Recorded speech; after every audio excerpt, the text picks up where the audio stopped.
हाँ record transformer. तो transformer आपके पास यहां पर आ जाता है। The transformer is use to change the voltage in AC circuit. to change the voltage in the AC circuit, to change the voltage in AC circuit। ये AC circuits के अंदर अगर हम ट्रांसफार्मर को यूज करते हैं तो इसका पर्पस क्या होता है कि हम AC की स्ट्रेंथ, AC के अंदर वोल्टेज की स्ट्रेंथ को चेंज किया जाए। Number one, it is based on the principle of mutual induction। it is based on principle of mutual induction। या हमारे पास प्रिंसिपल ऑफ म्यूचुअल इंडक्शन के ऊपर बेस्ड है। It is based on the principle of the mutual induction. या हमारे पास mutual induction के principal पे based है। नेक्स्ट वन, इट वर्क्स, ये बच्चा हमारे पास वर्क करता है ओनली फॉर एसी। ये इसके आप एडवांटेज मान लो या डिसएडवांटेज मान लो। इट वर्क्स ओनली फॉर आपके पास यहाँ पर एसी सर्किट्स।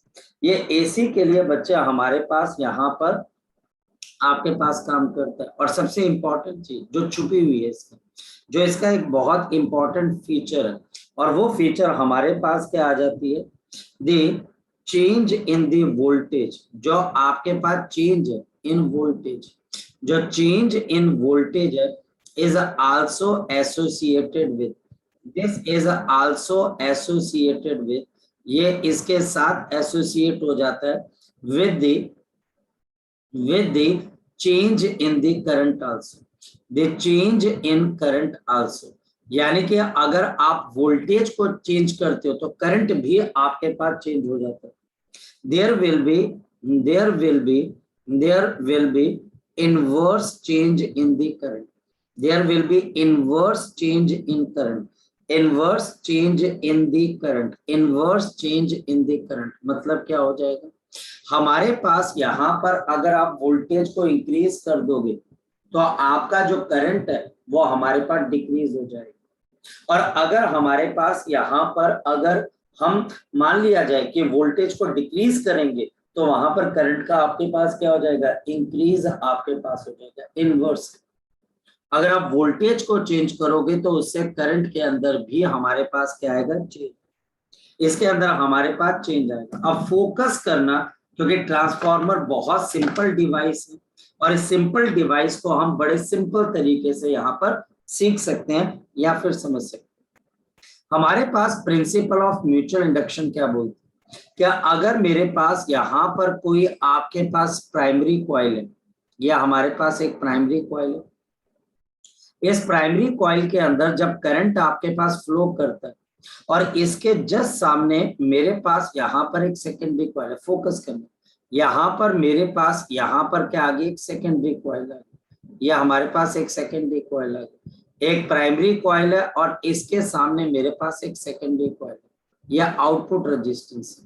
जब प्राइमरी के थ्रू करंट की स्ट्रेंथ को चेंज किया जाएगा तो इसका फ्लक्स सेकेंडरी में से भी पास होगा और सेकेंडरी में से भी चेंज हो जाएगा, और हमारे पास इसकी वजह से इसमें ईएमएफ इंड्यूस होगी, और वो जो ईएमएफ इंड्यूस होगी उससे हमको आगे फर्दर करंट मिलेगा। ये म्यूचुअल इंडक्शन, प्राइमरी जो करंट का सोर्स है, सेकेंडरी जो कि हमारे पास यहाँ पर सोर्स आ जाता है किसका, आपके पास इंड्यूस्ड ईएमएफ का, जिसमें ईएमएफ जाकर इंड्यूस हो जाए।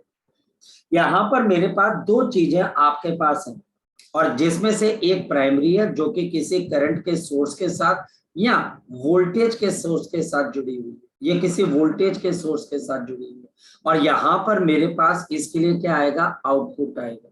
ये हमारे पास इनपुट सर्किट है और ये हमारे पास आउटपुट सर्किट है। रियलिटी के अंदर ये सर्किट है, ये आपके पास सर्किट सिंबल है, और ये किसका हमारे पास सर्किट सिंबल है, this is the circuit symbol of the transformer. यह हमारे पास ट्रांसफार्मर का एक सर्किट सिंबल बन जाता है। हमारे पास अगर समझने की हम कोशिश करें तो अब इसको एक्चुअल के अंदर कैसे बनाया जाता है मैं समझाता हूँ। यहाँ पर इसको कुछ ऐसे बनाया जाता है, यह आयरन कोर लिया जाता है ऐसे, ये आपने अपने घरों के आसपास भी देखा होगा। यहाँ पर हमारे पास इस तरीके से आयरन कोर लिया जाता है, ये हमारे पास यहाँ पर आयरन कोर लिया जाता है, ये आपके पास आयरन कोर है। हमारे पास इसी तरीके से ये आयरन कोर में एक हिस्सा, और अंदर क्या होती है आपके पास, हवा होती है। इसके अंदर हमारे पास यहाँ पर क्या होती है, हवा होती है। ये ऐसे आ गया, और चलो जी ये हमारे पास ऐसे आ गया, ये ऐसे। और यहाँ पर मेरे पास वायर, देखो जो प्राइमरी है वो कुछ वायर की वाइंडिंग्स होती है।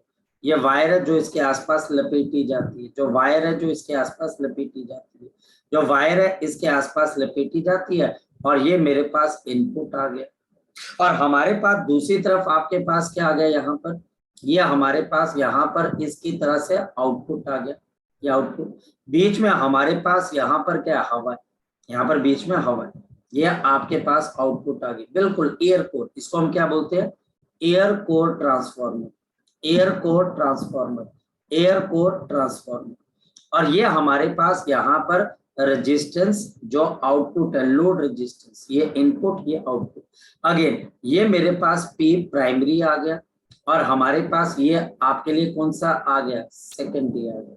ये हमारे पास यहाँ पर सेकेंडरी आ गया। फोकस करना, जो बात मैं आपको यहाँ पर सिखाने वाला हूँ, यहाँ पर फोकस करना, जो बात यहाँ पर मैं आपको सिखाने वाला हूँ, बहुत इंपॉर्टेंट है। पहला कॉन्सेप्ट, यहाँ पर नंबर 1 कॉन्सेप्ट जो इसका वर्किंग प्रिंसिपल, वो यहाँ पर बच्चा हमारे पास हम ये मान के चलते, बेटा देखो ये हम मान के चलते, ये हम मान के चलते हैं कि यहाँ पर output power is equal to आपके पास इनपुट पावर। मैं फिर आपको कहूंगा ये हम मान के चलते, ये हम मान के चलते हैं। किसी भी चीज की शुरुआत मानने से होती है। जैसे आप अपना नाम मान के चलते हो, तो ये तो एग्जामिनेशन के अंदर अपना नाम लिख के आओगे, आप उस पर कोई ऑब्जेक्शन रेज नहीं करते, वो तो बात की बात है। क्या बोलोगे, मेरे नाम का मतलब ये है, मेरे नाम की स्पेलिंग ये है, पर मानना पड़ेगा। मैं बोलता हूँ आपका नाम क्या है, तो आप जवाब दे देते हो, आप में कोई जो इनडिसिसिवनेस नहीं आती कि मैं क्या बोलूं, पता है आपका नाम ये है, माना हुआ। तो ये मानना पड़ता है कि जो आउटपुट पावर और वो जो इनपुट पावर ये सेम है। तो आउटपुट पावर है वोल्टेज आउटपुट, जो कि यहाँ पर आई।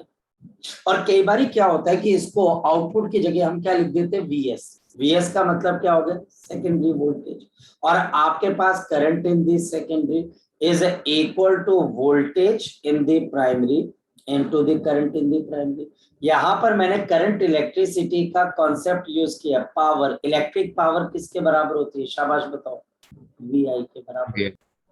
आपके इलेक्ट्रिक पावर किसके बराबर हो जाती है, वीआई के बराबर।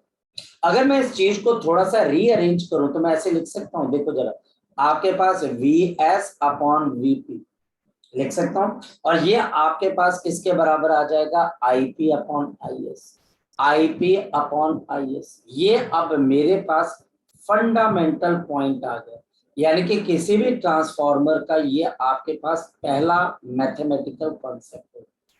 और ये शुरुआत एक मानने से होती है, input power is equal to किसके बराबर है बच्चे, आपके पास आउटपुट पावर, मानने से शुरुआत हो।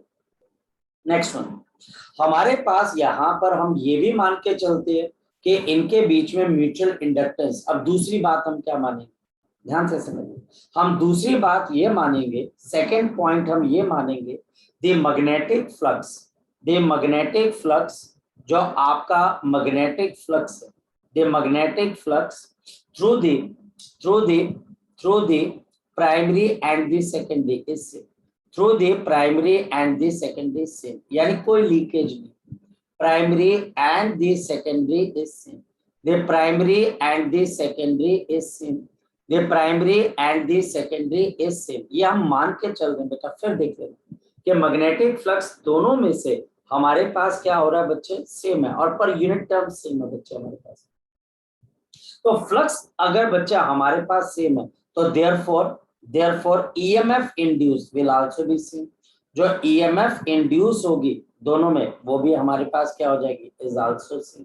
EMF induce is also same, ये भी हमारे पास सेम आ जाएगी। और इस वजह से हम क्या लिखेंगे बच्चे, बताओ जरा, D phi S upon D T secondary is equal to D phi P primary upon D T. ये हमारे पास सेकंड चीज आ गई। ये हमारे पास यहाँ पर आपके पास ये आपके पास नेक्स्ट स्टेटमेंट आ गई। अब ये क्या है, ये लेंजेस लॉ के हिसाब से आपके पास क्या है, ये हमारे पास वोल्टेज ऑफ द सेकेंडरी या ईएमएफ ऑफ द सेकेंडरी है, और ये ईएमएफ ऑफ आपके पास क्या आ जाती है, प्राइमरी आ जाती है। एक और चीज हमारे पास, और वो फोकस करना, अगर मैं इसको नंबर ऑफ टर्न से मल्टीप्लाई कर दूं, अगर मैं इसको नंबर ऑफ टर्न से मल्टीप्लाई कर दूं, number of the turns in secondary और number of turns in the primary, तो ये टोटल आपके पास ईएमएफ आ जाएगा। या टोटल यानी कंप्लीट, जब आप एन एस से मल्टीप्लाई करते हो तो ये आपके पास कंप्लीट, जितना सेकेंडरी का फ्लक्स है हम बोलते हैं उतना प्राइमरी का फ्लक्स है। अगेन यहाँ पर एक बहुत बड़ी अजम्पशन है, no leakage of the flux, जो कि बकवास चीज है, हम जानते हैं फ्लक्स तो लीक होता ही होता है। No leakage of the flux यानी कि फ्लक्स लीक नहीं हुआ, जितना सेकेंडरी के पास आ रहा है उसके नंबर ऑफ टर्न्स है, उतना प्राइमरी के पास भी है जो कि उसके नंबर ऑफ टर्न्स है। तो हमारे पास एनएस यहाँ पर क्या है बच्चे, the number of turns of the secondary, number of the turns of the secondary. मैं पिछला स्लाइड दिखाकर आपको समझाता हूँ। यहाँ पर देखिए, यहाँ पर पिछली स्लाइड में देखिए आपके प्राइमरी के नंबर ऑफ टर्न्स ज्यादा है कि सेकेंडरी के ज्यादा है, जरा दोनों डायग्राम देख के बताएं, शाबाश, किसके ज्यादा है, किसके ज्यादा है, सेकेंडरी। यहाँ सेकेंडरी। पर ज्यादा। तो अब यहाँ पर देखते हैं, अब हमारे पास यहाँ पर एनपी क्या आ गया, this is the number of turns of किसके आ जाएंगे, शाबाश बताओ, प्राइमरी। ये हमारे पास प्राइमरी के आगे। चलो जी, ये भी बात हमको समझ में आती है। अब हम बात करते हैं यहाँ पर बड़ी सिंपल सी, और हमारे पास यहाँ पर क्या थी बच्चे, अब क्योंकि ये आपके पास है क्या, ये बेसिकली वीएस और वीपी था, तो हमारे पास देयरफॉर अब मैं पहले और दूसरे को जोड़ देता हूँ, तो वीएस अपॉन आपके पास यहाँ पर वीपी, यहाँ पर देखो वीएस अपॉन वीपी किसके बराबर था, जरा बताओ, आईपी अपॉन आईएस। तो अगर मैं वीएस, ये आपके पास बेसिकली वीएस ही है, और ये हमारे पास यहाँ पर वीपी है, तो बताओ वीएस अपॉन वीपी किसके बराबर आ गया, शाबाश बताओ। अगर मैं वीएस अपॉन वीपी आपस में डिवाइड कर देता हूं तो यहाँ पर सामने मेरे पास क्या आ जाएगा, तो हमारे पास यहाँ पर वीएस अपॉन वीपी, तो ये डायरेक्टली किसके प्रोपोर्शनल है बच्चे, नंबर ऑफ टर्न्स के। तो ये number of turns of secondary और नंबर ऑफ टर्न्स ऑफ क्या है बच्चे, प्राइमरी, और ये साथ ही साथ किसके बराबर भी आ गए, करंट इन दी प्राइमरी और current in the secondary. Now this is again the second mathematical aspect of the transformer, और ये सब अजम्पशन पे चली हुई है चीजें, सब अजम्पशंस के ऊपर, कोई फ्लक्स लीकेज नहीं है, जितना प्राइमरी का फ्लक्स है उतना सेकेंडरी का फ्लक्स है, कोई पावर लॉस नहीं है, जितना प्राइमरी का है उतना सेकेंडरी का। फिर भी हमको काफी हद तक एक वर्किंग प्रिंसिपल मिल रहा है, जरा ध्यान से देखते हैं कैसे। यहां पर अब मेरे पास दो पॉसिबिलिटीज हो सकती हैं, देखना फोकस करना, हमारे पास पहले चीज में आ जाता है जिसको हम बोलते हैं स्टेप अप ट्रांसफॉर्मर, जिसको हम क्या बोल देते हैं, स्टेप अप ट्रांसफॉर्मर। ये स्टेप अप ट्रांसफॉर्मर क्या है, जरा ध्यान से देखो, स्टेप अप ट्रांसफॉर्मर जिसमें वोल्टेज स्टेप अप हो जाती है, और वोल्टेज बच्चे स्टेप अप हो जाती है तो सेकेंडरी की वोल्टेज ज्यादा और प्राइमरी की क्या बच्चे कम। अब बच्चा बोलते सर ऐसा क्यों कर रहे हो, सर आप क्यों ऐसा कर रहे हो, क्या आपकी वोल्टेज बढ़ जाएगी और आपके पास यहाँ पर प्राइमरी की वोल्टेज कम है और सेकेंडरी की ज्यादा, ऐसा करने से क्या होगा। अगर हम इसमें छुपा हुआ फीचर देखें, क्या अगर मेरे पास सेकेंडरी की वोल्टेज आपके पास बढ़ गई और प्राइमरी की कम हो गया, तो बताओ सेकेंडरी का करंट बढ़ गया कि कम हो गया, सेकेंडरी का करंट क्या हो जाएगा, देयरफॉर ये सेकेंडरी का करंट आपके पास क्या हो जाता है, ये आपके पास लेस हो जाता है as compare to the primary. इसका मतलब इस पर्टिकुलर केस में नंबर ऑफ सेकेंडरी का टर्म ज्यादा और नंबर ऑफ प्राइमरी का कम है। यहाँ पर हमारे पास इसका मतलब प्राइमरी के अंदर अगर करंट आईपी चल रहा है और सेकेंडरी के अंदर करंट मेरे पास आईएस चल रहा है, नो डाउट यहाँ पर जो वोल्टेज डेवलप हुई है वो हमारे पास प्राइमरी से ज्यादा है क्योंकि नंबर ऑफ टर्न ज्यादा है, पर करंट की वैल्यू आपके पास क्या हो जाती है, लेस देन हमारे पास क्या हो जाती है, आई। इससे क्या हो जाएगा, इससे हमारे पास क्या होगा, हीटिंग इफेक्ट ऑफ करंट किस पे डिपेंड करता है, जरा बताओ, हीटिंग इफेक्ट ऑफ करंट किस पे डिपेंड करता है, हीटिंग इफेक्ट ऑफ करंट किसके ऊपर डिपेंड करता है, जरा बता दो, तो I square I square R T. R T, और यहीं से हमें सारी सिचुएशन क्लियर हो जाती है। अगर मुझे किसी भी करंट के फ्लो की वजह से हीट के इफेक्ट को कम करना है तो बच्चे हम करंट के ऊपर जोर लगाते हैं, क्योंकि करंट की पावर 2 है, ये ज्यादा असर डालता है, ये ज्यादा डोमिनेटिंग है। करंट जितना ज्यादा सेकेंडरी के अंदर कम होगा उतना कम हीटिंग इफेक्ट होगा। कोई यूज? बिल्कुल। अगर डैम में बिजली बनती है तो कभी आपने देखा है बच्चे, बिजली के स्टेशन के पास आपके घर में जो बिजली आती है वो कितने वोल्ट पे आती है, जरा बताओ मुझे। आपके घर में जो इस वक्त बिजली आ रही है कितने वोल्ट पे आ रही है? 220 पे। लेकिन क्या डैम से भी बिजली 220 वोल्ट पे आती है? आंसर है नहीं। डैम से जो बिजली आती है बच्चे वो बहुत बड़े बड़े वोल्टेज पे आती है। क्या आप में से किसी बच्चे ने घर के आसपास किसी डब्बे पे 1100 वोल्ट एसी लिखा हुआ देखा कहीं पर, जहां पर बहुत सारे मीटर लगे होते हैं? कभी देखा आपने वहां पे लिखा होगा 1100 वोल्ट? किसी खंबे के ऊपर लगा हुआ देखा हो, वहां पर इंसानी हड्डी की भी फोटो होती है जो कि बताती है कि इसको हाथ लगाना यस बहुत। सर। वो जो 1100 वोल्ट है उसका मतलब क्या है कि वहां पर तो वोल्टेज ज्यादा है लेकिन आप तक जो वोल्टेज आ रही है वो कम है। तो ये जानबूझ के हम ऐसा करते हैं।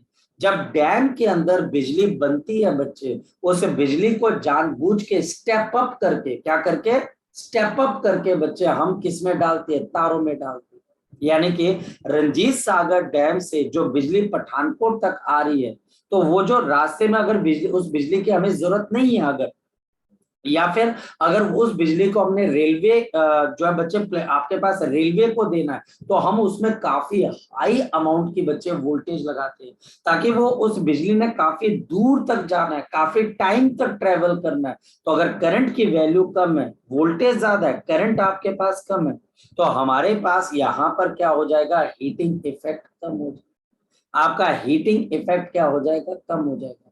इस वजह से हम यहाँ पर जो आपका ट्रांसफॉर्मर बनाते हैं वो आपके पास स्टेप अप होता है। ये कैसे बनता है देखते हैं। हमारा स्टेप अप ट्रांसफॉर्मर तब बनता है जब हमारे पास V S is equal to, is greater than, आपके पास वी आ जाए।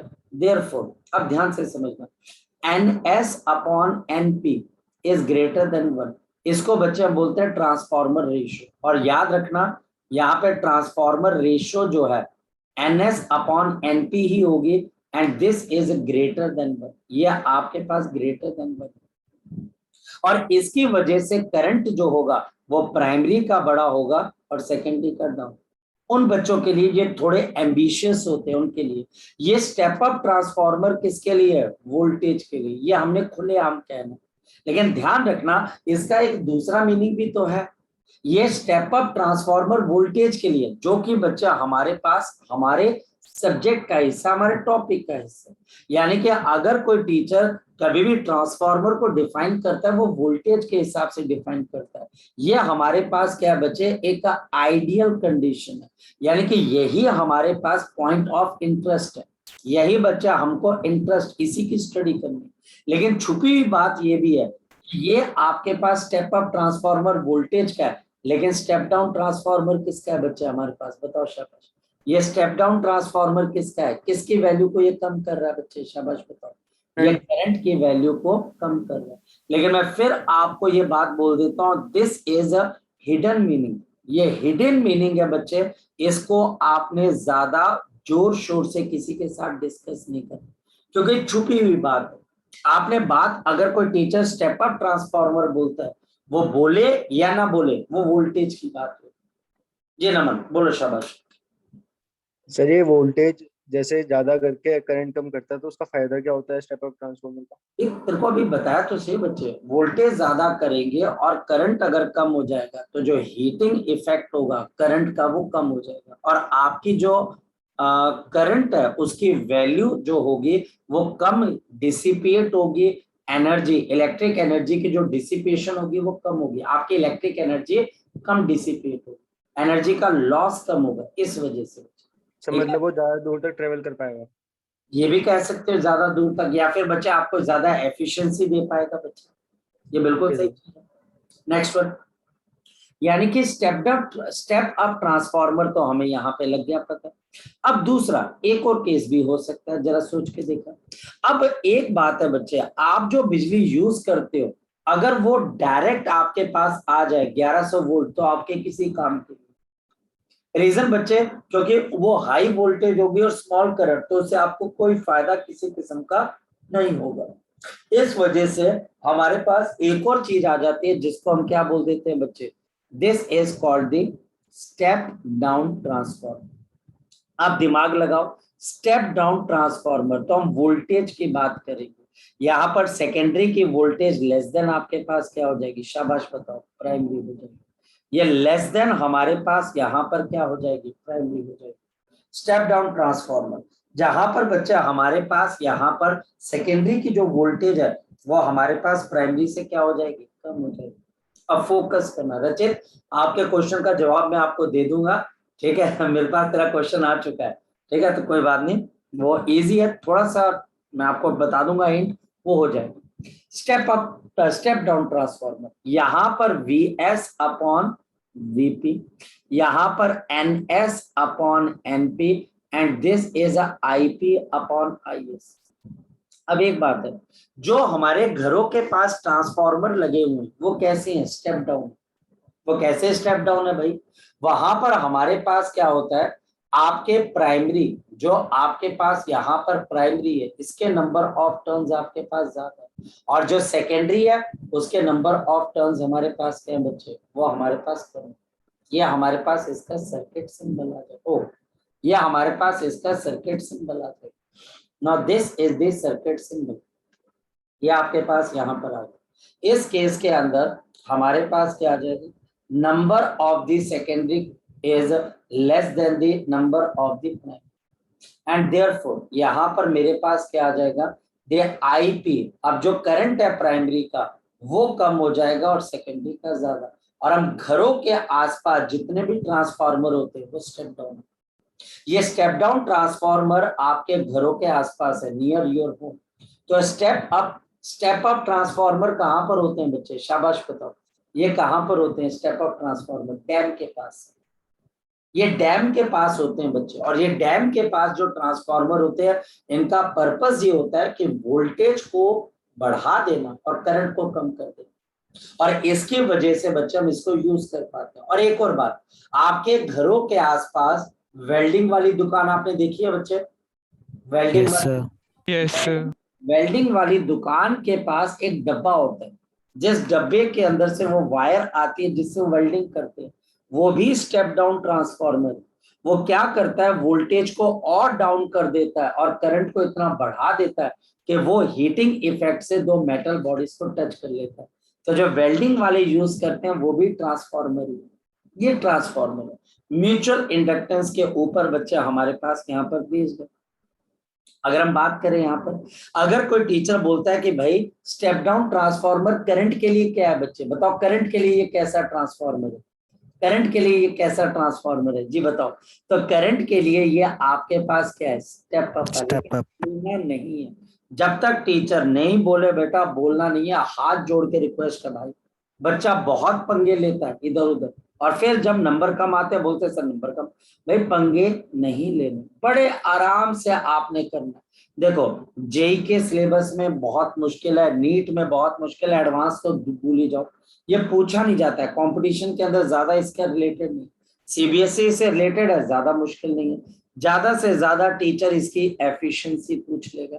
इसकी एफिशिएंसी मेरे पास क्या है, वीएस आईएस अपॉन आपके पास वीपी आईपी मल्टीप्लाइड बाय 100, ये सारी चीजें गिवन होंगी, इससे वैल्यू डालनी है, एफिशिएंसी आ जाएगी। हाँ, ट्रांसफार्मर के अंदर कुछ लॉसेस भी होते हैं, ट्रांसफार्मर के अंदर हमारे पास कुछ लॉसेस भी होते हैं, ट्रांसफार्मर के अंदर बच्चे हमारे पास कुछ लॉसेस भी होते हैं। जैसे कि पहला लॉस बच्चे हमारे पास होता है कॉपर लॉस, हीटिंग इफेक्ट की वजह से कॉपर लॉस, जिसको बच्चे हम बोलते हैं हीटिंग इफेक्ट से, I²R। दूसरा आयरन लॉस, आयरन लॉस जिसको बच्चे हम यहाँ पर हिस्ट्रेसिस लॉस भी बोल सकते हैं, जिसके अंदर से ये मटेरियल लगातार मैग्नेटाइज और क्या हो रहा है, डीमैग्नेटाइज हो रहा है, जिसकी वजह से आपके पास इसमें हिस्ट्रेसिस लॉसेस आ जाते हैं। तीसरा आपके पास एडी करंट लॉसेस, इसमें मैग्नेटाइजेशन और डीमैग्नेटाइजेशन से एडी करंट चलते हैं बच्चे हमारे पास, वो भी लॉसेज है। फ्लक्स लॉसेज है, फ्लक्स की लीकेज हो जाती है जिसकी वजह से आपके पास लॉस आ जाता है। या फिर हमारे पास हमिंग नॉइस, कभी आप किसी ट्रांसफार्मर के पास खड़े हुए हो बच्चे, हमिंग नॉइस, यस सर। तो Yes, वो sir. ट्रांसफार्मर बड़ी तेज आवाज करता है। तभी तो वेल्डिंग, आपने देखा कभी वेल्डिंग वाले में, जब वेल्डिंग नहीं भी हो रही होती है तो वेल्डिंग वाली दुकान के पास आप देखना एक करके आवाज, जैसे मधुमक्खी बच्चे आपके पास, जैसे हनी भी बच्चे आवाज करती है वैसे आवाज आती है। कभी आपने ऑब्जर्व किया ये वाली चीज? नहीं तो वेल्डिंग वाली दुकान के पास जाकर देखना, जो हमिंग नॉइस है वो ट्रांसफार्मर के वर्किंग। कॉपर लॉस कैसे कम कर सकते हैं भाई? कि आप जो है बेटर एक कंडक्टर यूज करें, रेजिस्टेंस को कम कर दें। आप हिस्ट्रेसिस लॉस कैसे कम कर सकते हैं? आप बोलोगे कि भाई हम ऐसा मटेरियल लेंगे जिसका हिस्ट्रेसिस लूप का एरिया कम हो। एडी करंट को कम करने का तरीका क्या है? वही तरीका है बच्चे, हम इसके अंदर से क्या कर देते हैं, ऐसे जैसे ये कोर है ना आपके पास, इस कोर को हम क्या कर देते हैं, छोटे छोटे हिस्सों में डिवाइड कर देते हैं, जैसे आपके पास एडी करंट के जो लॉसेज होते हैं वो हमारे पास क्या हो जाते हैं, कम हो जाते हैं आपके पास। फ्लक्स लीकेज के लिए बैटर कपलिंग कर लीजिए। और हमिंग नॉइस को कम करने का तरीका क्या? हम इसको ऑयल के अंदर डाल देते हैं। हम इसको ऑयल में, कभी आपने देखा है ट्रांसफार्मर के नीचे की जो जमीन होती है वो ब्लैक होती है, कभी देखिएगा। ट्रांसफार्मर के नीचे की जो जमीन होती है बच्चे वो हमारे पास ब्लैक होती है, उसमें ऑयल होता है। वो ऑयल के अंदर डालते हैं ताकि बच्चे उसके वाइब्रेशंस को मिनिमाइज किया जा सके। और ट्रांसफार्मर बच्चे हमारे पास बहुत कीमती होता है। ट्रांसफार्मर बच्चे हमारे पास, मतलब कि आपने कभी सुना है ट्रांसफार्मर उड़ गया? कभी सुना आपने ट्रांसफार्मर उड़ Yes, गया? sir. Yes, sir. हिंदुस्तान में रहोगे तो ऐसी बातें तो सुनने को मिलेंगी। ट्रांसफार्मर उड़ गया, तो ट्रांसफार्मर पता क्यों उड़ता है? सरकार बोलती है आपने घर में जो लोड लेना है वो लोड जो है सरकार को डिक्लेयर कर दो, उसके हिसाब का वो आपको ट्रांसफार्मर लगा कर देगी। अब दुनिया बताती नहीं है कि उनके घर में 3 या 4 या 5 मान लिया जाए एसी भी लगा दिए, या 10 या 20 बच्चे आपके पास इक्विपमेंट लगा दिए। अब वो ट्रांसफार्मर से लोड मांगता है, लोड उसके पास होता नहीं बच्चे, तो नेचुरल सी बात है वहां पर वो बच्चे ट्रांसफार्मर उड़ जाता। उड़ने का मतलब ये नहीं कि उड़ गया, मतलब कि वो या पटाखा पड़ जाता है या कुछ भी ऐसा हो जाता है। तो ट्रांसफार्मर, अभी कल परसों खबर आई थी कि ऐसे एक दो पर्सन थे बच्चे, वो हमारे पास जो है ट्रांसफार्मर चोरी करने चले गए थे। तो ट्रांसफार्मर को चोरी करके दुनिया क्या करती है, इसमें बहुत सारा कॉपर होता है ना वायर का, तो कॉपर निकाल के दुनिया बेच देती है। जी नमन, बोलो शाबाश। सर ये इसमें स्टेप डाउन ट्रांसफार्मर है तो ये वोल्टेज कम होगी तो करंट ज्यादा होगा, ये घर में क्या करेगा? मतलब क्या घर बच्चे? में तो सर घर में तो अगर स्टेप अप ट्रांसफार्मर होगा करंट कम आएगा तो घर के अंदर नहीं होता ना बच्चे, नियर योर होम है, इनसाइड योर होम नहीं है ना बच्चे, नियर योर होम है। तो सर मतलब हाँ ये इसके ज्यादा करंट का काम क्या है सर? बेटा, आपके घर में जो लाइट जल रही है जिसकी वजह से आपका मोबाइल फोन चार्ज होता है, टीवी चलता है, ये इसको एक चलने के लिए एक मिनिमम करंट की जरूरत होती है ना, तो उस करंट की वैल्यू को लेके आने के सर लिए। इससे जंपर भी होता है ना, वो क्या हाँ बोलो। कहीं पे जहाँ पे इलेक्ट्रिकल वैसे वायर्स लगी होती है वहाँ पे कहते हैं जंपर भी लगा होता है। जंपर क्या होता है? आपकी आवाज क्लियर नहीं है नमन की, तो पहले मैं नमन से बात कर लूं फिर आपसे बात कर लूंगा। तो नमन, जो हमारे इक्विपमेंट्स होते हैं वो एक मिनिमम एक करंट के ऊपर चलते हैं। हाई वोल्टेजेस वायर जो होती हैं बच्चे वो काफी खतरनाक होती हैं, इस वजह से भी बच्चे हमको वोल्टेज डाउन करनी पड़ती है। आप कभी भी रेलवे स्टेशन चले जाएं जहां बिजली की तारें जा रही होती हैं, वहां पे लिखा होता है कि यह काफी हाई वोल्टेज की वायर है, इनसे दूर है। हाई वोल्टेज का मतलब बिल्कुल टू तड़ाक, मतलब कि आपके पास बहुत एग्रेसिव होता है उस वक्त करंट। और वो बच्चे हाई वोल्टेज इतनी एग्रेसिव होती है, वो अपने आसपास की, क्योंकि वोल्टेज हाई है ना, तो चीजें वो क्या करती है अपने आसपास की हवा को भी बच्चे अफेक्ट कर जाती है आपको। अगर आप ज्यादा देर तक उसके पास रहोगे बच्चे तो आपकी बॉडी पे भी एडवर्स कंडीशंस आ सकती है। तो हम वोल्टेज डाउन कर देते हैं, करंट बड़ा कर देते हैं, जिससे हमारी बिजली के सामान चल पड़ते हैं बच्चे। बनाए ऐसे गए ना आपके पास।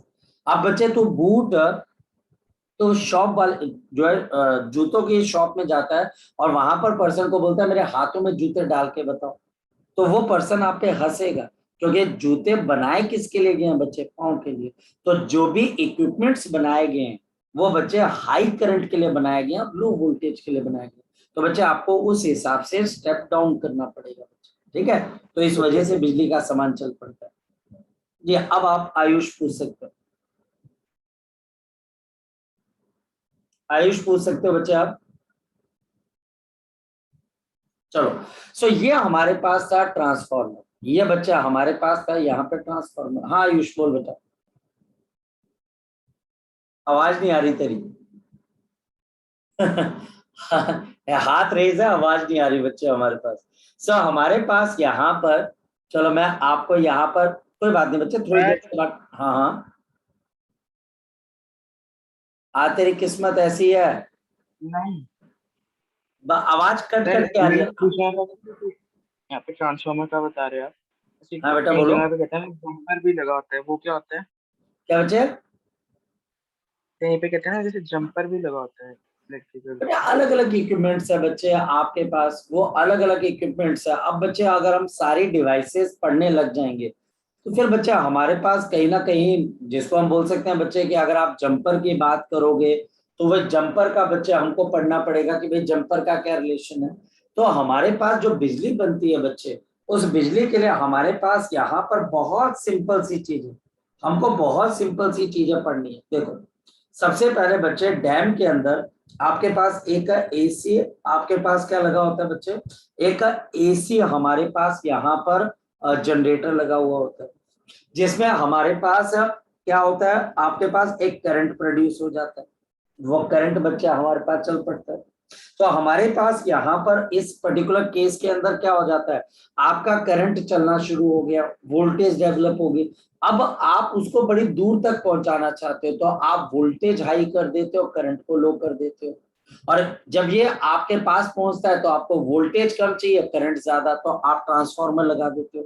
ठीक है, हमारे पास बहुत सारी चीजें बच्चे हमारे पास, जिसको हम बोल सकते हैं बच्चे कि जंपर आपके पास अगर बोला जाए बच्चे, तो जंपर का मतलब यहाँ पर वो वाला जंप नहीं होता है कि बंदा बोले कि भैया जंपर, ये बेसिकली एक कनेक्टर की टाइप की तरह बच्चे हम बोल सकते हैं कि ये कनेक्टर होता है। मेरे को लगता है कि हमें यहाँ पर डिस्कशन यहाँ पर खत्म कर देनी चाहिए, क्योंकि हम यहाँ पर बच्चे इलेक्ट्रिकल इंजीनियरिंग नहीं पढ़ रहे हैं, हम सिंपल +2 का एक पढ़ रहे हैं। तो सिंपल एक बात है बच्चे, जंपर जो होता है वो एक कनेक्शन बच्चे हमारे पास प्रोवाइड करता है, सिंपल एक कनेक्शन बच्चे प्रोवाइड करता है। ठीक है, हेलो, यस ठीक है, मतलब कि इतना ही है बच्चे, इससे ज्यादा बच्चे उसके अंदर पढ़ने का हमको कोई फायदा निकलेगा नहीं आपके पास। तो आपके पास NP 500 है, NS बच्चे हमारे पास 10 है। अगर वोल्टेज आपके पास प्राइमरी के अंदर 120 वोल्टेज है, तो मुझे VS बतानी है कितने के बराबर हो जाएगी, जल्दी बता दो क्या आ जाएगा? VS upon VP is equal to NS upon NP। तो आप बताओ फटाफट हमारे पास कितना आ जाएगा? VS is equal to 10/500 multiplied by पाजी, ये आ गया 120, तो 2 0 चले गए आपके पास, तो 12/5, 12/5 कितने के बराबर आ गया? 2.4। ये आपके पास आंसर। ऐसे क्वेश्चंस आने हैं बच्चे। अब टीचर मुझे बोलता है कि आपके पास यहाँ पर, मान लिया जाए कि टीचर मुझे बोल देता है कि आपको यहाँ पे करंट बताना, सपोज कि इसी में बोल देता है, इफ अगर बच्चे हमारे पास के रेजिस्टेंस लोड सेकेंडरी में होता है, ये आपके पास 15 ओम के बराबर लोड रेजिस्टेंस, ये सेकेंडरी में होता है, तो मुझे प्राइमरी और सेकेंडरी में करंट बताना है कि आपका प्राइमरी का करंट कितना है, सेकेंडरी का करंट कितना है। सेकेंडरी का तो 2 मिनट का काम है, क्योंकि सेकेंडरी का करंट क्या आएगा, voltage upon load resistance. Voltage 2.4 किया और ये 15 किया, तो हमारे पास यहाँ पर कितना आ जाएगा, ये पॉइंट को मारो गोली, 15 दूनी 30 होता है, 15 एकम 15 पे चली जाएगी बात, और आपके पास 15 15 9, तो 9 तो पॉइंट, अरे 15 15 6 कितना होता है, 0.16। चल 0.186। अरे वाह क्या बात है तेरी और मेरी भाई, बात तो राशि तो मिल रही तेरी और मेरी। तो अब बच्चे हमारे पास आईपी अपॉन आईएस किस पे डिपेंड करता है, एनएस अपॉन एनपी। देख लेना भाई, इनवर्स है यहाँ पर डायरेक्टली और यहाँ पर इनवर्स है बच्चा, यहाँ पर बड़ा धोखा खाता है। और primary is equal to NS upon NP. NS हमारे पास आ गया कितना, 10 है, एनएस हो 10 है, एनएस हमारे पास यहाँ पर 10 है और प्राइमरी मेरे पास है 500 और करंट इन सेकेंडरी कितने के बराबर है 0.16। ये मेरे पास कितना आ गया 100 आ गया। तो यार ये हमारे पास और कैंसिल हो गया, तो करंट इन प्राइमरी बच्चा हमारे पास कितने के बराबर आ जाएगा, जरा देखना यार इसका दिमाग। 3.2 into 10 raised to power minus 3। अच्छा फिर तो और ले, बिल्कुल सही। तो ये कितना आ गया प्राइमरी में 3.2 मिली एम्पियर बच्चे हमारे पास आंसर आ जाएगा। तो हमारे पास ये कौन सा, अच्छा ये ट्रांसफार्मर कौन सा है भाई, सेकंड आपके पास कौन सा ट्रांसफार्मर है, ये हमारे पास स्टेप डाउन है। बताओ कैसे स्टेप डाउन है ये मेरे पास, बताओ। तो क्या आपके सेकेंडरी के टर्म में प्राइमरी, बस ये चीज है। इससे ज्यादा टीचर तुम्हें नहीं पूछने वाला बच्चे, ट्रांसफार्मर तसल्ली होके जाओ, कुछ नहीं होने वाला, बड़ा आराम से क्वेश्चन कर ले। नेक्स्ट वन, हाँ ये जरूर हो सकता है तुम्हें, जैसे 2.4 वोल्ट आ गया, अब टीचर मुझे बोलेगा what is the EMF induced. अब देखो extra question, EMF induced in secondary per unit, secondary per unit आपके पास क्या आ जाएगा, पर यूनिट आपके पास टर्न्स, ऐसा हो सकता है। तो आपके पास सेकेंडरी में 2.4 वोल्ट है और नंबर ऑफ टर्न्स कितने हैं बच्चे 10, तो यहाँ पर ई एस अपॉन आपके पास एन एस, ये पूछ सकता है टीचर। तो 2.4 अपॉन 10 तो कितना आ जाएगा 0.24 वोल्ट पर यूनिट टर्न। ऐसा क्वेश्चन टीचर और बना सकते, ज्यादा मुश्किल नहीं, बहुत आसान है। और फिर बच्चा हमारे पास यहाँ पर नेक्स्ट पॉइंट आ जाता है which is called the AC generator. Actual में एसी जनरेटर बिल्कुल गलत वर्ड है, आपको पता है एसी जनरेटर हमारे पास बिल्कुल गलत वर्ड है। इसका एक्चुअल वर्ड क्या होना चाहिए, एसी कन्वर्टर। और बताओ एसी कन्वर्टर क्यों होना चाहिए हमारे पास, इसका हमारे पास एसी कन्वर्टर क्यों होना चाहिए, रीजन बहुत सिंपल सा है, क्योंकि ये हमारे पास मैकेनिकल एनर्जी को किसमें कन्वर्ट करता है, इलेक्ट्रिकल एनर्जी। यह हमारे पास मैकेनिकल एनर्जी को किसमें कन्वर्ट करता है बच्चे, इलेक्ट्रिकल एनर्जी। बस सिंपल सी बात। हमारे पास एसी जनरेटर नंबर 1 प्रिंसिपल, यह हमारे पास कौन से प्रिंसिपल पे बेस्ड है बच्चे, द प्रिंसिपल ऑफ, आपके पास यहाँ पर क्या आ जाती है, the principle of the Faraday's law of electromagnetic induction, the Faraday's law of electromagnetic induction। अगर मेरे पास यहाँ पर कोई एक कॉइल है बच्चे, आपके पास ये कॉइल, अब जिसके जितने ज्यादा टर्न्स होंगे उतना ज्यादा हमें फायदा होगा। यहाँ पर बच्चे हमारे पास 2 स्लिप रिंग्स बनाई जाती हैं, ये आपने 10th क्लास में भी किया होता है ना बच्चे, हाँ या ना, ये 10th क्लास में क्या रखा है, हाँ या ना। यहाँ पर कार्बन ब्रश होते हैं, बच्चे को इतना रट्टा होता है उसके अंदर से, और ये बच्चे हमारे पास यहाँ पर कार्बन ब्रशेज हो जाते हैं, और ये रेजिस्टेंस आर है, इसके कुछ नंबर ऑफ टर्न्स हैं। यहाँ पर हमारे पास एक नॉर्थ होता है और यहाँ पर हमारे पास एक साउथ हो जाता है, उसका एरिया। ये आपके पास इस एक्सिस के अबाउट रोटेट हो सकती है। मैग्नेटिक फ्लक्स जो इस एरिया के साथ एसोसिएट होगा, number of turns, magnetic field area into cos of theta. ना तो मैग्नेटिक फील्ड चेंज हो रही है, ना एरिया, ना नंबर ऑफ टर्न्स, तो फ्लक्स आपके पास एंगल के हिसाब से चेंज होगा, N A B cos of हमारे पास omega. So now according to the आपके पास फैराडेज लॉ, आपके पास ईएमएफ किसके बराबर होती है, शाबाश बताओ, माइनस d5 अपॉन dt। अगर मैं इसको डिफरेंशिएट करूंगा तो मेरे पास क्या आएगी, minus N B A into omega minus of sine of omega. तो आपके पास ईएमएफ कितने की इंड्यूस हो जाएगी इसकी रोटेशन से, तो हमारे पास इसकी रोटेशन से आपके पास कितनी ईएमएफ आ जाएगी, N A B omega sine of omega T, जहां पर हम इसको क्या बोलेंगे, peak value of alternating voltage, वही जिससे हमने ये चैप्टर शुरू किया था। E is equal to E naught sine of omega, और यहाँ पर हमारे पास ऑल्टरनेटिंग वोल्टेज डेवलप हो जाती है, और उसके बाद हमारे पास ऑल्टरनेटिंग करंट क्या हो जाता है, वो हमारे पास जनरेट हो जाता है। तो हमारे पास यहाँ पर इससे रिलेटेड कुछ भी आपके पास ऐसा नहीं आएगा जिसको आप सॉल्व नहीं कर सकते। कोई भी पॉइंट आप उठा लेना किसी भी लेवल का। पहली बात बच्चे मैं आपको बता देता हूँ, बहुत मुश्किल है कि ये जेई मेंस के अंदर आएगा या फिर ये आपके पास बच्चे नीट के अंदर, बहुत बहुत मुश्किल है। ये सिर्फ और सिर्फ बच्चे हमारे पास किसके अंदर आता है बच्चे, ये सिर्फ और सिर्फ बच्चे हमारे पास सीबीएसई के अंदर आता है। नेक्स्ट वन, इसी तरीके से हमारे पास एक और आ जाती है जिसको हम क्या बोल देते हैं, डीसी मोटर। ई नॉट ध्यान रख लेना, इस पे क्वेश्चन आ सकता है क्या आपके पास पीक ईएमएफ किसके बराबर। नेक्स्ट हमारे पास आ जाती है डीसी मोटर। डीसी मोटर, और डीसी मोटर बच्चे इलेक्ट्रिकल एनर्जी को मैकेनिकल एनर्जी में कन्वर्ट करती है। ये देखो, ये एसी जनरेटर कुछ नहीं है, ये कन्वर्टर है। ये मैकेनिकल एनर्जी को किसमें कन्वर्ट करता है, इलेक्ट्रिकल एनर्जी। इसका नाम गलत है, एसी जनरेटर नहीं है, ये एसी कन्वर्टर है। और इलेक्ट्रिक मोटर क्या करती है, उल्टा काम। ये बच्चा हमारे पास इलेक्ट्रिकल एनर्जी को किसमें कन्वर्ट कर देती है, मैकेनिकल एनर्जी। ये जो डीसी मोटर्स हमारे पास होती है, पंखा जो आपके पास आर्टिफिशियल लैपटॉप के अंदर जो पंखा चलता है वो डीसी मोटर है। ये हमारे पास इसको मैकेनिकल एनर्जी में कन्वर्ट कर देती है, मैकेनिकल एनर्जी के अंदर हमारे पास कन्वर्ट कर देती है। यहाँ पर हमारे पास क्या चीज आ जाती है, हम यहाँ पर जब इस डीसी जनरेटर को आपके पास यहाँ पर इसको डीसी जनरेटर मुंह से निकल गया, इस डीसी मोटर को जब हम रोटेट करवाते हैं बच्चे, तो हमारे पास क्या होता है, इसको हम किसी मैग्नेट की प्रेजेंस में रोटेट कराते हैं। देखो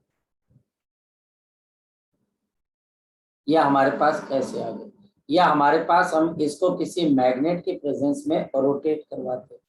यह हमारे पास मैग्नेट, ये स्कूल सिलेबस में नहीं है, मैं पहले बोल दूं, जो बच्चा इसको स्कूल सिलेबस का सोच के चल रहा है, ये स्कूल सिलेबस का हिस्सा नहीं। और यहाँ पर हमारे पास एक आर्मेचर कॉइल होती है, और हमारे पास यहाँ पर इस तरीके से इसके अक्रॉस एक रेजिस्टेंस ली जाती है हमारे पास यहाँ, और हमारे पास यहाँ पर ये भी आपके पास इस पॉइंट के अबाउट क्या कर सकते हैं, गोल घूम सकती है। देखिए सबसे पहले इसके लिए हम क्या करते हैं बच्चे, इसके ऊपर हम करंट को चलाते हैं। यहाँ पर हमारे पास क्या आ जाती है कि जब एक करंट कैरिंग कॉइल को किसी मैग्नेटिक फील्ड में हम प्लेस कर देते हैं तो उसके ऊपर टॉर्क लगता है, ये तो हमें पता है। यानी कि अगर मेरे पास टॉर्क देखा जाए तो वो किसके बराबर आ जाता है, NAB ओमेगा इनटू आपके पास साइन ऑफ थीटा। ये आपको पता होगा कि अगर करंट कैरिंग कॉइल को किसी मैग्नेटिक फील्ड में रखा जाए तो उसके ऊपर टॉर्क लगता है। मैं इमोशनल होकर कुछ पॉइंट एक्स्ट्रा लिखता हूं, तो हमारे पास NIA इंटू बी, और मेरे पास यहाँ पर साइन ऑफ थीटा, ये मैं कुछ ओमेगा इमोशनल होकर लिखे, ये टॉर्क लग जाता है। और हमारे पास जब इसमें टॉर्क लगता है तो ये रोटेट कर जाती है। अब point number 1 back EMF, point number 1 back EMF, इसमें एक बैक ईएमएफ डेवलप हो जाती है। जैसे ही बच्चा हमारे पास मोटर स्टार्ट होती है फ्लक्स चेंज हो जाता है।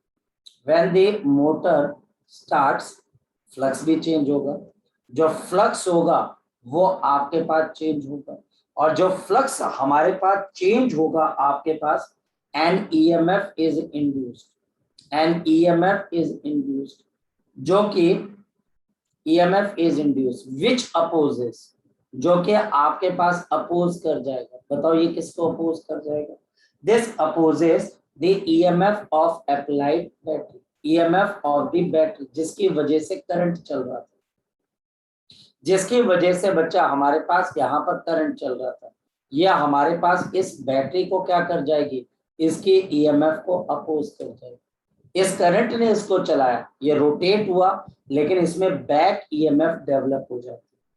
तो इस वजह से यहाँ पर जो करंट आपके पास चलता है वो किसके बराबर आ जाता है, E माइनस स्मॉल e, ये बैक ईएमएफ है। और बैक ईएमएफ अब बताओ वो किस पे डिपेंड करेगी, हमारे पास जो बैक ईएमएफ है वो बच्चा हमारे पास यहाँ पे डिपेंड किस पे कर जाएगी, ये हमारे पास it will be proportional to omega. ये ओमेगा जितना फास्ट होगा बैक ईएमएफ उतनी ज्यादा upon R. R is the resistance, R is the resistance of the armature of the armature of the armature. ये हमारे पास current in the armature coil. याद रखना इसमें से ई बैटरी की ईएमएफ है, आसान क्वेश्चन आता है। ये बैटरी की ईएमएफ है और ये हमारे पास बैक ईएमएफ है जो कि किसके प्रोपोर्शनल है, ओमेगा, रोटेशन ऑफ मोटर पे। अगर ये मोटर चल नहीं रही हो तो ओमेगा की वैल्यू क्या हो जाएगी बच्चे, बताओ जरा। ओमेगा की वैल्यू आपके पास क्या हो जाएगी, शाबाश बताओ। 0. अगर आपके पास, पहला मैं कॉन्सेप्चुअल लॉजिकल पॉइंट पूछता हूं, अगर ये ओमेगा 0 है तो बताओ करंट की वैल्यू क्या होगी, मैक्सिमम होगी कि मिनिमम होगी बच्चे, बताओ शाबाश। करंट की वैल्यू क्या हो जाएगी, मैक्सिमम। Maximum. और इस तरीके से बच्चे जो मैक्सिमम करंट जा रहा है वो इस आर्मेचर कॉइल को क्या कर सकता है बच्चे, डिस्ट्रॉय कर सकता है। एक्चुअल के अंदर जो नेचर है बच्चे या हमारी जो डिस्कवरीज हैं वो कहीं ना कहीं बच्चे एक डिवाइन पावर की तरफ भी हमें इशारा करती है कि कोई ना कोई एक ऐसी चीज है जो शायद हमें सपोर्ट करती है। अगर ये बैक ईएमएफ नहीं होगी तो बेटा ये मशीन जो है थोड़ी देर के बाद जल जाएगी क्योंकि इतना ज्यादा करंट चलेगा। जैसे ये आपके पास ओमेगा नॉन जीरो होता है तो बच्चे आपके पास बताओ क्या हो जाता है, आपका करंट ड्रॉप हो जाता है, आपका करंट यहाँ पर ड्रॉप हो जाता है। पहले मैक्सिमम करंट चल रहा था E अपॉन आर, फिर ये करंट ड्रॉप हो जाता है जिससे बच्चा हमारे पास यहाँ पर क्या हो जाती है, करंट की वैल्यू कम है। और जब ये फुल स्पीड पे चलेगी तो करंट की वैल्यू क्या हो जाएगी, मिनिमम। और ये हमारे लिए फायदेमंद है। करंट जितना कम चलेगा, हम देखते हैं ना बच्चे, कभी आपने सुना मोटर सड़ गई, कभी सुना ये वर्ड मोटर जल गई, मोटर की वाइंडिंग जल गई, Yes, sir. वो बैक ईएमएफ की वजह से। वो वहां पर किसी तरीके से अगर आप चलती हुई मोटर को रोक दो, कई बार होता है ना कि कार में आग लग गई, वो सारी के सारे बच्चा हमारे पास मोटर के रोटेशन की प्रॉब्लम।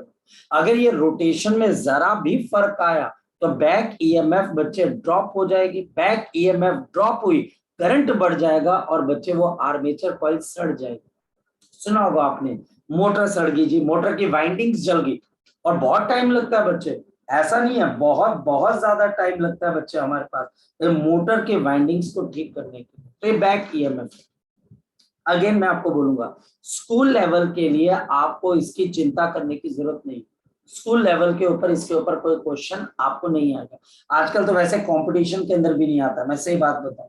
आजकल तो बच्चे कंपटीशन के अंदर भी इससे रिलेटेड बच्चे आपके पास कोई क्वेश्चन आते ही नहीं। अब टीचर बोलता है कि जी इसकी एफिशिएंसी कितनी है, तो आपके पास back EMF upon EMF applied multiplied by 100, क्योंकि ईएमएफ ये बताता है कि ये कितनी स्पीड से रोटेट कर रहे हैं, ये बच्चे कितनी स्पीड से मोटर रोटेट कर रही है, तो ये आउटपुट आ जाएगा। तो ये बच्चे हमारे पास डीसी मोटर की वर्किंग है। तो ये हमारे पास यहाँ पर डीसी मोटर की क्या आ जाती है, वर्किंग आ जाती है। ओके चलिए, अब बच्चे हमारे पास यहाँ पर नेक्स्ट आ जाते हैं क्वेश्चंस। ये बच्चे हमारे पास अब आ जाते हैं क्वेश्चन। अब इन क्वेश्चंस को करने के लिए हमें थोड़ा सा आपको बच्चे यहाँ पर मेहनत की जरूरत होगी और थोड़ी सी चीजों के ऊपर आपको फोकस करने की जरूरत होगी। मैं स्टार्ट करवाता हूँ आपके पास पहला क्वेश्चन। फर्स्ट क्वेश्चन बच्चे हमारे पास फर्स्ट क्वेश्चन है बच्चा आपके पास यहाँ पर। फर्स्ट क्वेश्चन हमारे पास पहला क्वेश्चन है आपके पास इसके अंदर से, क्या हमारे पास यहाँ पर करंट आपके पास है, if the voltage in the circuit is 20 sine of omega t and the current in the circuit is 40 sine omega t minus of sine of omega t minus of मेरे पास आ गया pi/3। Calculate power dissipated in the circuit। Calculate the power dissipated in the circuit। जी शाबाश। Calculate the power dissipated in the circuit। शाबाश। अब बताना है कि power कितनी dissipate हो। सॉल्यूशन अब हमारे पास यहाँ पर अगर देखा जाए कि पावर कितनी डिसिपेट हो जाती है, VRMS, IRMS, multiplied by cos of phi, जहां पर फाई इन दोनों के बीच का क्या होता है बच्चे, फेज डिफरेंस। अब आपके पास वी आर एम एस कैसे आएगी, 20/√2। आई आर एम एस किसके बराबर आ जाएगी, 40/√2। कॉस ऑफ फाई, तो बताओ कॉस ऑफ फाई की जगह कितना आ जाएगा, पाई/3।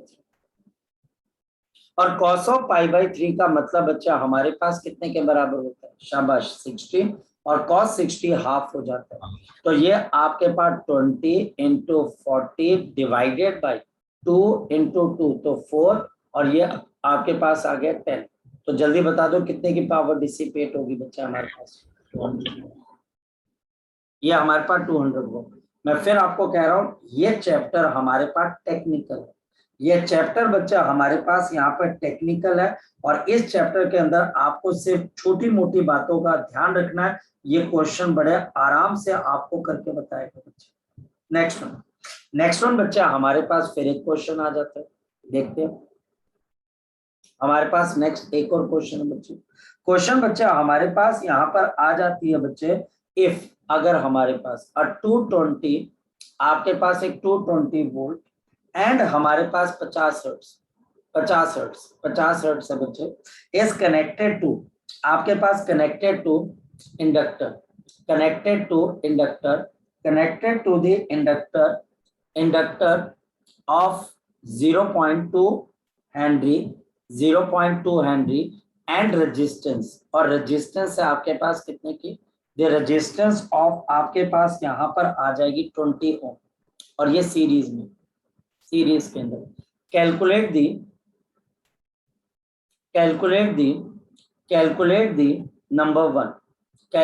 दी नंबर वन बच्चा हमारे पास करंट इन दिस सर्किट। शाबाश, बताओ कैसे निकालोगे current in this circuit.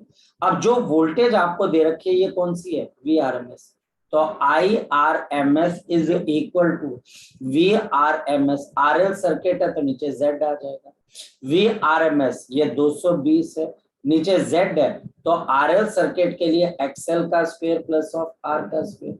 Next है 220, देखते चलना, अंडर रूट ऑफ एक्सएल का स्क्वायर, यानी कि एक्सएल का मतलब है मेरे पास 2 पाई एफ इंटू एल का whole square plus of R का स्क्वायर, तो आर का स्क्वायर मतलब 20 का स्क्वायर, ये मेरे पास आ गया। आई आर एम एस ये कितने के बराबर है, 220 आ गया, divided by under root of 4 pi square 10, frequency का स्क्वायर 2500, और बचे इंडक्टर का स्क्वायर, तो कितना आ गया 0.04। अब कौन बच्चा मुझे करके बताएगा, ये तो आपने देखना बच्चे। 400 पाई स्क्वायर को मैंने क्या ले लिया बच्चे, 10 ले लिया, 220। देखो भाई स्टार्ट करो, यहाँ पर 2 0 से ये 0 निकल गए, 25 चौके 100 और बच्चे ये कितना हो गया 1000, और ये 4000, तो 4000 और बच्चे 400, तो 4400। अच्छा तो हमारे पास 2 0, अरे यार कर दो यार, हेल्प क्यों यार, तुम ऐसा क्यों कर रहे हो यार। 10 बाहर निकल के आ जाएगा अंडर रूट ऑफ 44, ये कैंसिल हो जाएगा, 4 भी बाहर निकल जाएगा 22 बटा बच्चा हमारे पास 2 अंडर रूट ऑफ 11। भाई पता लगता है मैं सही कर रहा हूँ कि नहीं कर रहा हूँ, अंडर रूट ऑफ 11 सही किया है, पता लगे मैं अपनी धुन में लगाऊं, बच्चे बोलते करके दिखा, पहले पूरा रॉन्ग करके दिखा फिर हम बोलेंगे ठीक है। तो आगे बच्चे लगे पता लगे अरे हम तो मजे ले रहे थे सर। अच्छा अगर टीचर यहाँ पर, अब देखो आरएल सर्किट है, दूसरा मेरे को फेज एंगल टीचर निकालने को बोलते हैं। अब फेज एंगल कैसे निकलेगा बच्चे जरा देखो, टेंजेंट ऑफ फाई, मैं एक ही क्वेश्चन से आपको सब कुछ बता रहा हूँ, कितना आसान है यार। फेज एंगल होगा एक्सएल अपॉन आर, यानी कि ओमेगा एल अपॉन आर, यानी कि आपके पास 2 पाई एफ, यानी कि 100 पाई इंटू बच्चे 0.2 अपॉन रेजिस्टेंस आ गया 20 का, 1 0 कैंसल, ये 5 आ जाएगा और ये 1 आ जाएगा, और बच्चे हमारे पास यहाँ पर किसके बराबर आ जाएगा, पाई के बराबर। तो tangent of 5 is equal to pi के बराबर 3.14, तो 5 is equal to tangent inverse of 3.14। चलो ये भी निकल गया। तीसरा टीचर अब पूछेगा इक्वेशन क्या है बच्चे, किसकी, करंट की। तो मेरे पास करंट की इक्वेशन है I is equal to I naught, अब आई नॉट तो नहीं दे रखा, तो आई नॉट कैसे निकलेगा जरा बता दो। ये आरएमएस गिवन है, इसको किससे मल्टीप्लाई करना पड़ेगा, root. Under root of 22 sine of omega T, क्योंकि इंडक्टर वाला सर्किट है तो करंट पीछे चलेगा, कितना पीछे चलेगा, टेंजेंट इनवर्स ऑफ 3.1। ये चीज है। अगर कोई चीज मुश्किल लग रही है तो वो पूछ सकते हो। यहाँ पर मेरी इंपीडेंस कितने के बराबर है बच्चे, आपकी इंपीडेंस है अंडर रूट ऑफ 10, देखते हैं under root of 4400। Next, teacher यहाँ पर इंपीडेंस ट्रायंगल बनाने को बोल देता है, मैं बना देता हूँ। यहाँ पर बच्चा आपके पास अंडर रूट ऑफ 4400, ये बच्चा हमारे पास 20 है और ये मेरे पास 0.2 हेनरी है और ये एंगल फाई है। टीचर पावर फैक्टर निकालने को बोलता है, कौन बच्चा पावर फैक्टर निकालेगा बच्चे, शाबाश बताओ कौन निकालेगा power factor. cos of 5 20 upon आपके पास वही आ जाएगा 10 अंडर रूट ऑफ आपके पास 44, ये कैंसिल हो जाएगा 2/2 इंटू अंडर रूट ऑफ 11 1/√11, ये हमारे पास क्या आ गया पावर फैक्टर। लास्ट में टीचर पावर डिसिपेट बोलेगा, एवरेज पावर डिसिपेटेड। अब बताओ ये कैसे आ जाएगी आपके पास एवरेज पावर, VRMS पता है, IRMS पता है, इंटू cos ऑफ 5।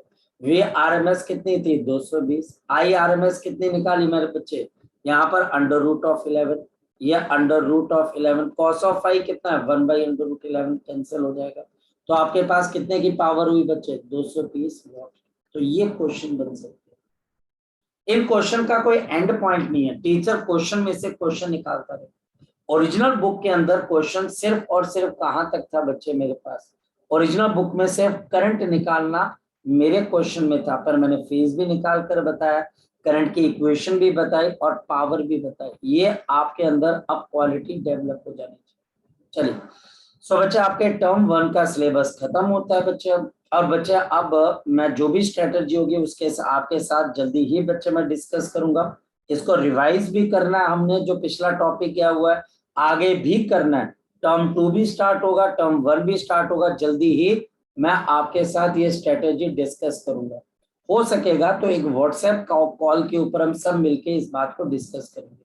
कल हम बच्चे कोशिश करेंगे, अगर क्लास हो तो बढ़िया, अगर नहीं होगी तो हम एक मीटिंग करेंगे जिसमें हम इन पॉइंट्स को डिस्कस करेंगे। ठीक है, सभी बच्चे अपना इनपुट लेके आने कि हम कैसे करेंगे। चलिए ठीक है बच्चे, चलिए सो आज के लिए हम इतना ही करते हैं। ओके बेटा, Thank you, sir.